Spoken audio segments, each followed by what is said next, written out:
Bonjour à tous, voilà, je vais vous montrer comment moi je fais mes tomates. Je me suis inspiré de plusieurs vidéastes amateurs, on va dire, de youtubeurs, concernant la manière de faire ces tomates. J'ai essayé plusieurs choses, hein, en godet de 7, en pot de yaourt, comme ceci. Voilà. Je fais pas de pub, hein, mais voilà, bon, percé au fond évidemment, parce que moi je l'ai fait par trempage pour l'arrosage. Donc voilà, je prends ça. Bon là, il y a du terreau, hop, qui est déjà mélangé avec du terreau un peu grossier, puis du terreau à semis. Donc à partir de là, hop, j'utilise mon outil magique, qui n'est plus ni moins qu'un vieux pinceau, enfin du moins le bois du pinceau. J'ai un petit peu limé, on va dire, la pointe pour pouvoir faire la place pour la graine après, vous allez voir. Et ici, c'est ni plus ni moins qu'un couvercle de pot en verre que j'ai fixé avec une vis. Donc voilà, ça rentre dedans, tac. Vous le tassez un petit peu, vous voyez, tac. Hop, un petit coup comme ça, et je ne sais pas si on voit bien, mais il y a l'empreinte pour la petite graine, avec le même outil qui m'a coûté très cher. Voilà, donc je fais ça à la file. Et puis ensuite, je vais utiliser des tomates cerises 2018 parce qu'en fait, elles avaient super bien donné. Et surtout, je voudrais utiliser donc des tomates que j'ai déjà fait il y a un petit bout de temps. Alors, je mets la graine au fond, paf, voilà, c'est dans la boîte. Bon, après je vais en faire plusieurs, hein, je vous en montre qu'un, mais hop, voilà. Je remets un petit peu de terreau. Alors en principe, je prends du terreau à semis par-dessus. Et il est là. Voilà, je mets un petit peu de terreau à semis parce qu'il est plus fin. Voilà, je rebouche le truc. Un petit coup de pressoir, tac, tac, tac. Voilà. Et après, je le mets à tremper. En n'oubliant pas de mettre l'étiquette. Voilà, donc j'ai un bac derrière là, qui me sert au trempage. Voilà, vous avez vu toute la technique. Donc l'avantage de faire comme ça, c'est que, bon, on va en prendre de ceux qui ont déjà évolué.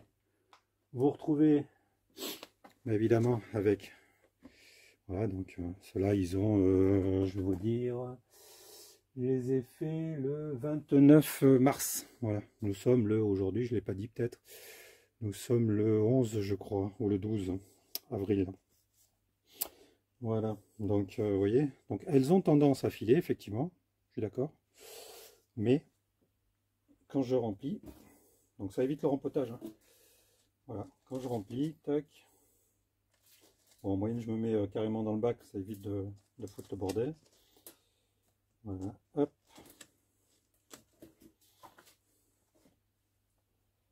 voilà, hein, je vais faire comme d'habitude parce que sinon je vais en foutre partout. Alors, on tient la feuille en haut, enfin les feuilles en haut, la tête, voilà. Et là, bien évidemment, j'utilise pas le pressoir parce que sinon ça passe pas. Voilà, je remplis jusque sous les côtés des dents. Je tasse un peu avec les doigts parce que de toute manière la tige va faire des racines. Donc du coup, je vais avoir des racines sur toute cette hauteur là d'entrée. Vous voyez, il est grossier quand même, hein, celui-là. Voilà. Et là, je tasse avec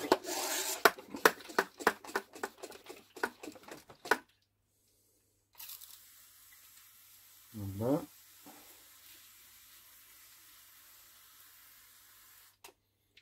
Tac, hop, voilà, on évite que ça traîne dans l'eau. Et voilà, c'est prêt. Donc sans rempoter. Je fais les niveaux comme je dis. Voilà, c'est ça. Alors, sans faire de pub, bouteille de 100p. Et si jamais il fait froid ou quoi, j'utilise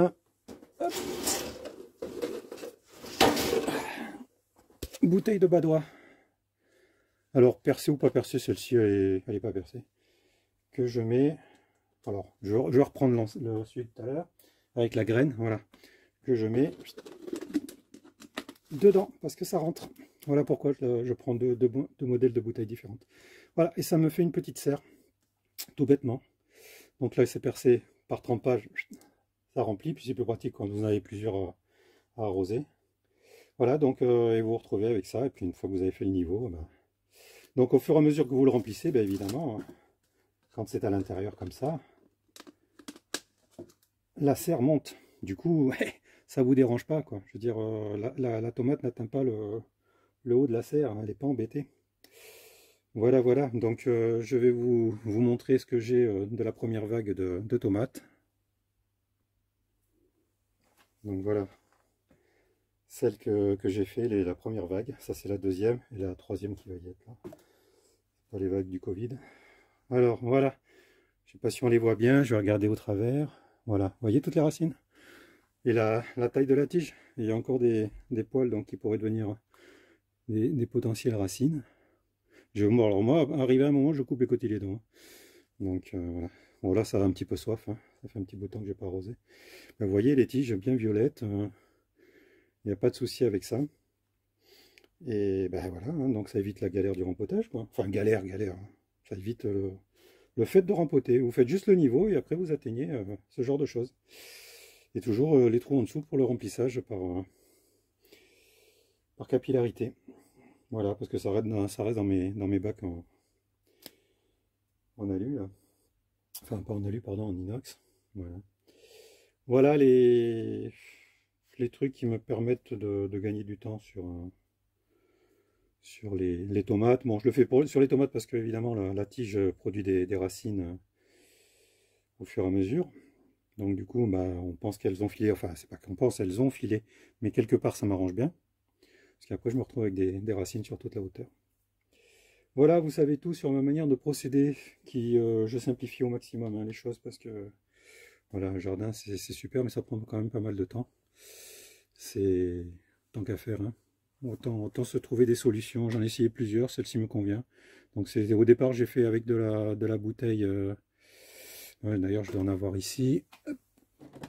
Voilà, des bouteilles que je coupais en deux. Voilà, ça c'est la méthode. Comment il s'appelle déjà? Ah, j'ai oublié son nom, désolé. Voilà.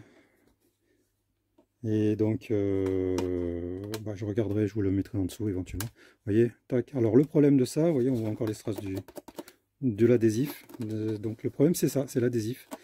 À chaque fois, bah, il faut de l'adhésif, c'est pas que ça coûte cher, mais bon, c'est chiant à enrouler, voilà. Mais du coup, j'en ai fait 2 ans comme ça, je les ai réutilisés 2 fois ces trucs. Donc, vous voyez, et puis finalement, je me suis dit, alors je sais plus comment je suis arrivé au coup des bouteilles. Je me souviens pas l'avoir vu quelque part, ce système de double bouteille comme ça pour faire des mini-serres individuelles. Mais voilà, enfin, en tout cas, ça a germé à un moment donné, c'est le cas de le dire. Et j'en suis arrivé à ça, qui je pense est un bon compromis. Le tout, c'est de boire pas mal de Sampé et de Badois. C'est tout. Voilà.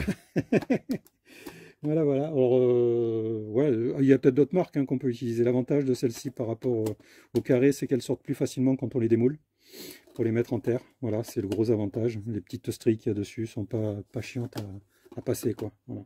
Contrairement à des bouteilles d'eau d'une autre forme, comme celle-ci, par exemple. Voilà. Donc, voilà. C'est un peu plus chiant à sortir après. Donc, du coup, j'ai amélioré le système. Enfin, je trouve que j'ai amélioré le système. Non, ça plaira pas à tout le monde, mais c'est pas grave. Voilà. En tout cas, c'est réutilisable. Donc là, deuxième année que j'utilise ça maintenant. Bah, les bouteilles sont toujours en bon état. Il n'y a pas de raison. À mon avis, je suis parti pour. Je pense que je serai plus là que les bouteilles sont toujours là. Voilà. Allez, merci pour avoir suivi cette petite vidéo. Voilà, je vais vous montrer déjà comment je procède pour fabriquer mes pots. Donc voilà. Les contenants à tomates, ou à autre chose d'ailleurs. Hein. Donc bon, moi j'utilise ça hein, parce que j'en ai une, donc c'est quand même plus pratique que mais à la scie à mon avis ça doit le faire aussi. Et donc je coupe à la dernière encoche là.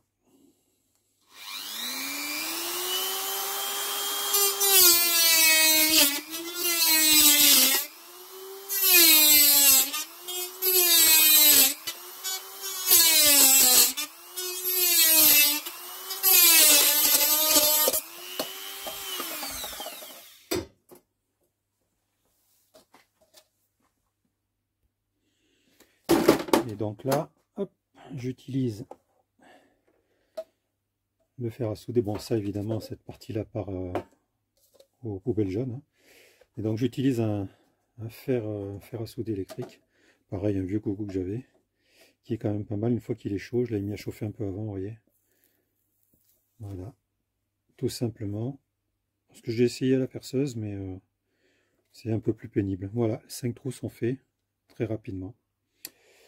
Voilà, maintenant vous savez d'où sur mon secret de fabrication pour mes serres individuelles à tomates.